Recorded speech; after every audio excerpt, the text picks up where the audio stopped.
Hi, welcome back to my YouTube channel. ಇದು ನನ್ನ ಮೊದಲನೇ ಟೈಲರಿಂಗ್ ಕ್ಲಾಸ್. ಸಿಂಪಲ್ ಮತ್ತು ಈಸಿಯಾಗಿ ಬಿಗಿನರ್ಸ್ಗೆ ಅರ್ಥ ಆಗುವ ರೀತಿಯಲ್ಲಿ ಹೇಳ್ಕೊಡ್ತಾ ಇರ್ತೀನಿ. ಪ್ರತಿಯೊಂದು ವಿಡಿಯೋ ನೀವು ನೋಡ್ಕೊಳ್ತಾ ಬಂದರೆ 1 ಮಂತಲ್ಲಿ ಟೈಲರಿಂಗ್ ಕ್ಲಾಸ್ ಕಲಿಬಹುದು. ಇವಾಗ ಫಸ್ಟ್ ಏನು ಬೇಕಂತ ಹೇಳಿದರೆ, ಲೈನಿಂಗ್ ಫೋಲ್ಡಿಂಗ್ ಮಾಡಲಿಕ್ಕೆ ಮೊದಲೇ ನಾವು ಅಗಲ ತೊಗೊಳ್ಬೇಕು. ಬ್ಲೌಸಿಂದು ಅಗಲ ಯಾವ ರೀತಿ ತೊಗೊಳ್ಳೋದು ಅಂತ ಹೇಳಿದರೆ, ಇದು ಸ್ಲೀವ್ ಇದೆಯಲ್ಲ, ಸ್ಲೀವ್ ತುದಿ ಇದೆಯಲ್ಲ, ಇಲ್ಲಿ ನೋಡಿ ಸ್ಲೀವ್ದು ತುದಿ ಇಲ್ಲಿನಿಂದ ಈ ಹುಕ್ಸಿ ಪಾರ್ಟ್ ಇದೆಯಲ್ಲ ಅಲ್ಲಿವರೆಗೆ ಅಗಲ ತೊಗೊಳ್ಬೇಕು.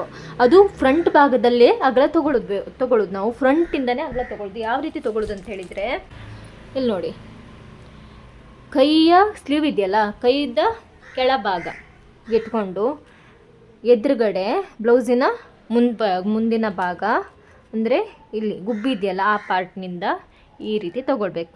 ಇವಾಗ ಎಷ್ಟು ಬಂತು ನಮಗೆ? 9 ಇಂಚ್ ಬಂದಿದೆ. ಈ 9 ಇಂಚಿಗೆ ನಾನು 2 ಇಂಚ್ ಎಕ್ಸ್ಟ್ರಾ ಆ್ಯಡ್ ಮಾಡ್ತೀನಿ. 11 ಆಯಿತು. ಇವಾಗ ಕರೆಕ್ಟ್ ಅಗಲ ಎಷ್ಟು ಅಂತ ಹೇಳಿದರೆ 11 ಇಂಚು. ಇವಾಗ ಅಗಲ ಯಾವ ರೀತಿ ಈಗ ಫೋಲ್ಡ್ ಮಾಡಬೇಕು. 11 ಇಂಚಿಗೆ ನಾವು ಬಟ್ಟೆನ ಫೋಲ್ಡ್ ಮಾಡ್ಕೊಳ್ಬೇಕು ಈ ರೀತಿಯಾಗಿ. ಮತ್ತು ನೋಡಿ 11 ಇಂಚ್ ಎಷ್ಟು ಎಲ್ಲಿಗೆ ಬರುತ್ತೆ ಅಂತ. ಇಲ್ಲಿಗೆ 11 ಇಂಚ್ ಬರುತ್ತೆ. ಸ್ವಲ್ಪ ಕಮ್ಮಿ ಮಾಡ್ಕೊಳ್ಳೋಣ. 11 ಇಂಚ್ ಇದೆ. ಕರೆಕ್ಟ್ 11 ಇಂಚಿಗೆ ನಾನು ಫೋಲ್ಡ್ ಮಾಡಿದ್ದೀನಿ. ಇದು ಅಗಲ ನಮಗೆ ಸಿಕ್ತು. ನಂತರ ಉದ್ದ ಬೇಕು. ಇವಾಗ ಉದ್ದ ಯಾವ ರೀತಿ ನೋಡೋದು ಅಂತ ಹೇಳಿದರೆ, ಉದ್ದ ಯಾವತ್ತು ಹಿಂಭಾಗ ನೋಡಬೇಕು. ಹಿಂಭಾಗ, ಬ್ಲೌಸಿನ ಹಿಂಭಾಗ, ಈ ಶೋಲ್ಡರ್ ಇದೆಯಲ್ಲ, ಶೋಲ್ಡರ್ನ ಸ್ಟಿಚಿಂಗ್ ಇದೆಯಲ್ಲ ಅಲ್ಲಿನಿಂದ ಈ ಟಕ್ಸ್ ಇದೆಯಲ್ಲ, ಟಕ್ಸನ್ನು ಹಿಡಿದು ನೋಡಬೇಕು. ಟಕ್ಸ್ ಹಿಡುವಾಗ ಹಿಂಭಾಗನೂ ಕೂಡ ಹೀಗೆ ಜಾಯಿಂಟ್ ಮಾಡಿ ಹಿಡಿಬೇಕು.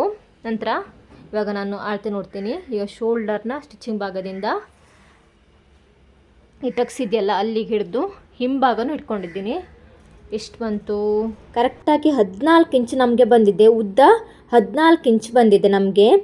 ಈ ಮುಂಭಾಗಕ್ಕೆ ಈ 14 ಇಂಚಿಗೆ ನಾನು ಮುಂದಿನ ಪಾರ್ಟಿಗೆ 3.5 ಇಂಚ್ ಎಕ್ಸ್ಟ್ರಾ ಸೇರಿಸ್ತಾ ಇದ್ದೀನಿ. 3.5 ಇಂಚ್ ಎಕ್ಸ್ಟ್ರಾ ಸೇರಿಸಿದ ನಂತರ 17.5 ಇಂಚ್ ಎಕ್ಸ್ಟ್ರಾ ಆಯಿತು. ಇವಾಗ ಮಾರ್ಕ್ ಹಾಕ್ಕೊಳ್ಳೋಣ. ಮೊದಲಿಗೆ ಯಾಕೆ ಸೇರಿಸ್ತೀನಿ ಅಂತ ಹೇಳಿದರೆ ನಂತರ ಹೇಳ್ತೀನಿ ಯಾಕೆ ಸೇರಿಸ್ತೀನಿ 3.5 ಇಂಚ್ ಅಂಥೇಳಿ. 17.5 ಇಂಚು ಆಯಿತು. ಅದನ್ನು ಕರೆಕ್ಟಾಗಿ ಹೀಗೆ ಇಟ್ಕೊಂಡು ಮಾರ್ಕ್ ಹಾಕಿ. ಇವಾಗ ಇದು ಮುಂಭಾಗ ಬರುತ್ತೆ, ಇದು ಹಿಂಭಾಗ ಬರುತ್ತೆ. ಈ ಕಡೆ ಬಟ್ಟೆ ಹಿಂಭಾಗ ಬರುತ್ತೆ. ನಾನು 3.5 ಇಂಚ್ ಎಂತಕ್ಕೆ ಸೇರಿಸಿದೆ ಅಂತ ಹೇಳಿದರೆ, ಇಲ್ಲಿ ನೋಡಿ ಮುಂಭಾಗಕ್ಕೆ 3.5 ಇಂಚ್ ಸೇರಿಸಿದ್ದೀನಿ. ಇದು ಕ್ರಾಸ್ ಪಟ್ಟಿ ಜಾಯಿಂಟಿಗೆ ನಮ್ಮ ಬಟ್ಟೆ ಬೇಕು, ಪಾಯಿಂಟ್ ಇಡಲಿಕ್ಕೆ ಬಟ್ಟೆ ಬೇಕು, ಎಲ್ಲಿ ಬಟ್ಟೆ ಬೇಕು, ಶೋಲ್ಡರ್ ಜಾಯಿಂಟಿಗೆ ಬಟ್ಟೆ ಬೇಕು. ಹಾಗಾಗಿ ಫ್ರಂಟಿಗೆ ಇಷ್ಟು ಬೇಕಲ್ವಾ, ಹಾಗಾಗಿ ಫ್ರಂಟಿಗೆ 3.5 ಇಂಚ್ ಅಷ್ಟೇ ಸೇರಿಸ್ತಾ ಇದ್ದೀನಿ. ನಂತರ ಈ ಕಡೆ ಯಾವ್ದು ಬರುತ್ತೆ ಅಂತ ಹೇಳಿದರೆ ಬ್ಯಾಕ್ ಸೈಡ್ ಬರುತ್ತೆ ಈ ಕಡೆ. ಇದಕ್ಕೆ ನಾನು 14 ಪ್ಲಸ್ ಉದ್ದ, ಅದಕ್ಕೆ 1.5 ಇಂಚ್ ಅಷ್ಟೇ ಸೇರಿಸ್ತಿದ್ದೀನಿ. 15.5 ಆಯಿತು. ಇವಾಗ ಇದು ಈ ಕಡೆ ಬರೋದು ಹಿಂಭಾಗ ಬ್ಯಾಕ್ ಸೈಡ್ 1.5 15.5 ಇಂಚಿಗೆ ನಾನು ಮಾರ್ಕ್ ಹಾಕ್ತಾ ಇದ್ದೀನಿ.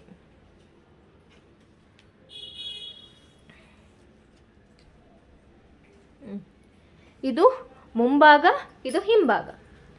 ಒಂದು ಗೆರೆ ಹಾಕೋಣ. ಕರೆಕ್ಟಾಗಿ ಮುಂಭಾಗ ಹಿಂಭಾಗ ಆಯಿತಾ? ನಂತರ ಸರಿಯಾಗಿ ನೋಡ್ಕೊಳ್ಳಿ.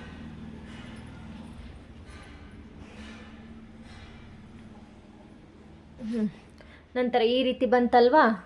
ನಂತರ ಇದು ಮಧ್ಯೆ ಈಗ ಗೆರೆ ಹಾಕಿದ್ದೀನಲ್ವಾ, ಬಟ್ಟೆ ಯಾವ ರೀತಿ ಫೋಲ್ಡ್ ಮಾಡೋದು ಅಂತ ಹೇಳಿದರೆ, ಇಲ್ಲಿಗೆ ಹಿಡಿದುಬಿಟ್ಟು ಈ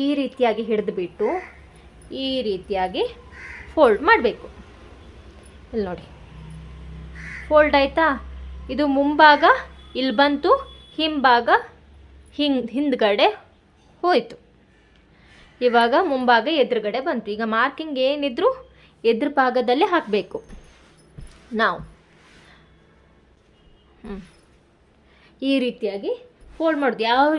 ಯಾರಿಗೆ ಫೋಲ್ಡಿಂಗ್ ಕರೆಕ್ಟ್ ಅರ್ಥ ಆಗಿಲ್ವೋ ಈ ವಿಡಿಯೋ ನೋಡಿ. ಈ ರೀತಿಯಾಗಿ ಬಟ್ಟೆ ಫೋಲ್ಡ್ ಮಾಡಬೇಕು.